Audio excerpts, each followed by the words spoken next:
Hi, I'm Jonathan Kent. I'm standing for External Communications Coordinator on GPEX, and I've worked most of my professional life in media, communications and journalism, starting out in local newspapers in 1990, since when I worked for people like the BBC and Reuters and have reported for the likes of the Daily Telegraph, Newsweek, NPR, range of international broadcasters. I've been a political reporter and a foreign correspondent. As a comms professional, I've advised people from NGOs like the UNDP and Heifer International through to a range of businesses, especially technology companies, about how to improve their PR, messaging, presentation, content and communications. I joined the Green Party in the late 1980s. I've stood for Parliament 4 times. I've stood for Brussels once. I was briefly chair of the South East Green Party, and I've been chair of my own local party. In terms of my priorities for the next year, the first one is that I would like to see us challenge the broadcasters to make public the criteria they use to allocate airtime between different political parties. At the moment, it's a bit of a black box. It would be good to know what criteria, what yardstick they use in order that we can measure them by their own standards, just to make sure that we are getting our fair share of airtime.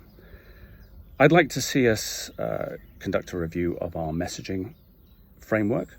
One thing that people who are active in politics consistently get wrong is they overestimate the amount of interest that most people have in politics, which is little or none. So messaging needs to be simple, focused, consistent. Because if you keep repeating a message endlessly, eventually it gets through.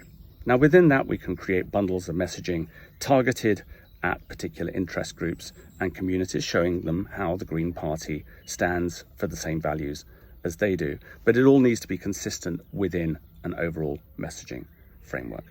Beyond that, I'd like to work with the comms team to review its workflow, find out where it feels well-resourced, where additional capacity would be useful, where skills transfer and training would make a difference.